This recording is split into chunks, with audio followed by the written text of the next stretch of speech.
Bahkan orang-orang yang punya ketakutan berlebihan menolak iman, harapan, dan pandangan positif dari orang lain. Jadi orang-orang yang yang namanya punya luka, punya kepedihan, punya beban, sulit sekali untuk diajak berubah, untuk diajak bicara. Saya ada 2 kasus. Kasus pertama, ditelepon oleh pasangan suami istri. Lalu yang nelpon perempuan. Dia sudah beberapa kali telepon, saya tidak sempat angkat. Lalu saya sempat angkat akhirnya. Pastor Eko, ya betul. Pastor bisa minta tolong saya. Seandainya pas waktunya, oke, Bu, ada apa? Pastor saya mau konsul. Oke, tentang apa? Perkawinan. Saya dan suami mau retret di Pratista. Baik, oke. Tanggalnya ibu berikan ya. Tapi pastor, apa Bu? Setelah retret kami akan cerai. Hah? Terus saya ngomong, ibu mau retret, tapi setelah retret ibu cerai. Iya pastor. Ya sudah, tidak perlu retret. Saya tutup langsung. Dia telepon lagi, gak gua angkat. Biar dia tahu. Seenaknya saja. Mau retret tapi sudah punya keputusan. Ngapain retret? Percuma. Dan akhirnya dia telepon lewat sekretariat. Minta maaf. Romo tolong ibu ini mau bicara lagi. Dia minta maaf Romo. Oh oke. Lalu dia telepon. Dia miss call berkali-kali. Lalu dia telepon. Halo Bu, maaf Romo. Ya, saya tersinggung. Iya Romo, saya salah. Jelas. Itu saya itu. Saya boleh retret lagi. Terus setelah retret nanti terserah Roh Kudus. Tumben bertobat. Kata saya itu.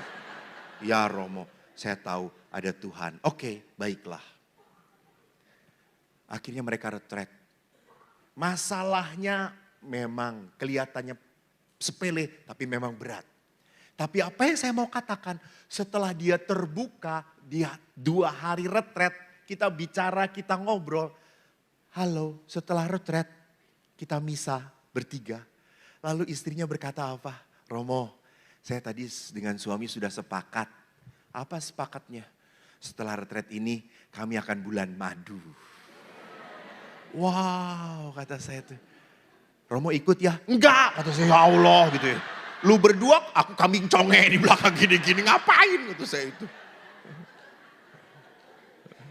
Bagi Anda bulan madu, bagi saya bulan dan racun kata saya itu. Jadi lihat di sini.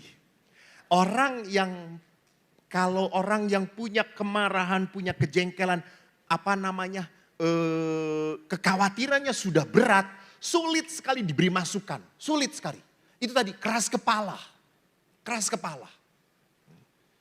Maka kadang ada ibu-ibu yang mengatakan, Romo, saya tuh punya anak, Romo. Sudah dididik sejak kecil jadi Katolik.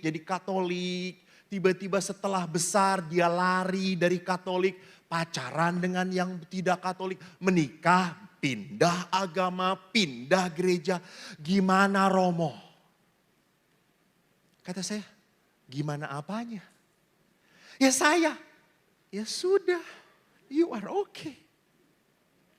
Tapi anak saya, itu kan tanggung jawab anak ibu. Tugas ibu itu menghantar, mendidik, membesarkan. Setelah dia besar, bukan tanggung jawab Anda lagi.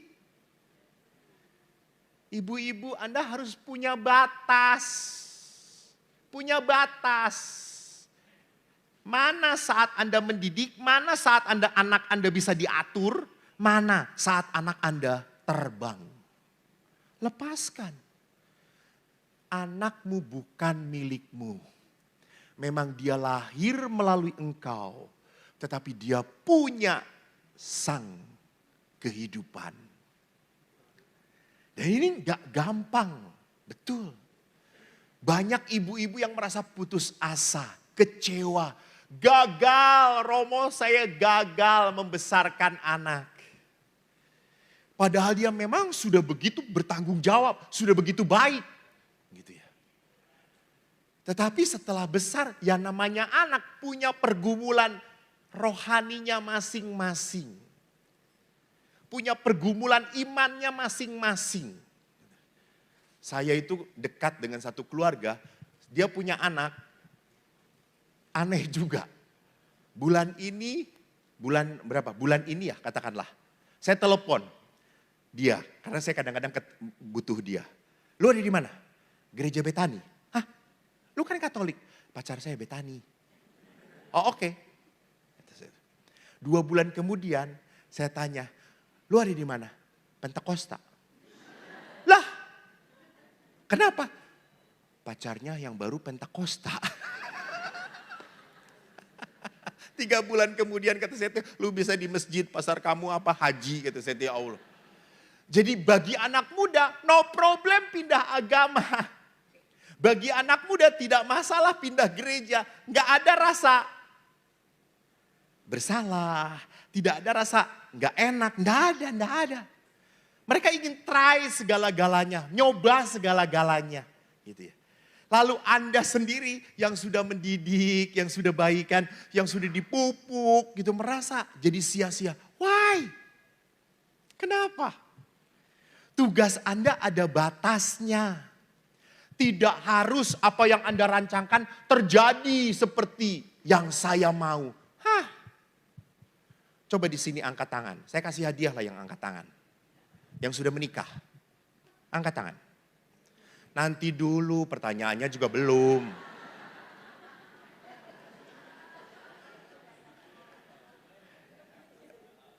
Angkat tangan. Bapak baru bangun udah angkat tangan.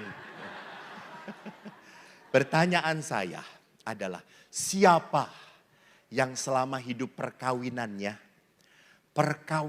berjalan seperti yang diimpikan, diharapkan. Tidak kurang sedikit kecil pun. Angkat tangan dari tempat ini. Biar Tuhan malam ini memanggil Anda. Karena Anda sudah sempurna. Ibu menikah nggak, pertanyaan saya? Dari wajahnya meragukan. I think manusia normal tidak akanlah. Manusia normal tidak akan mungkin semua perjalanan perkawinan seperti yang saya harapkan pasangan saya. Enggak. Pasti ada miss-nya.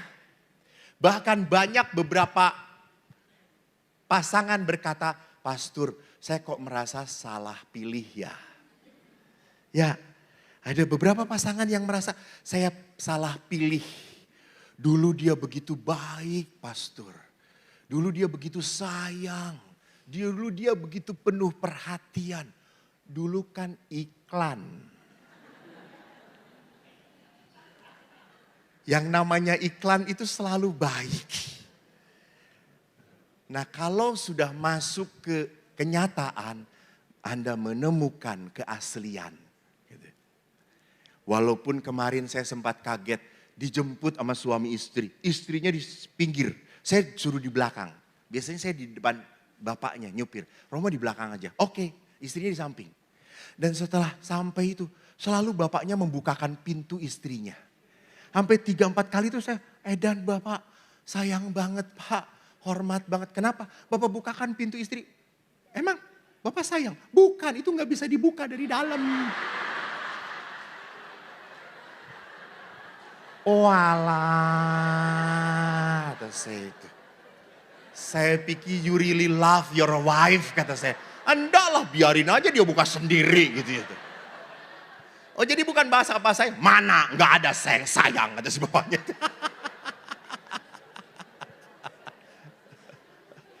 Daripada harus ngeganti pintu mahal, ya sudah saya puter aja lah, kata saya itu.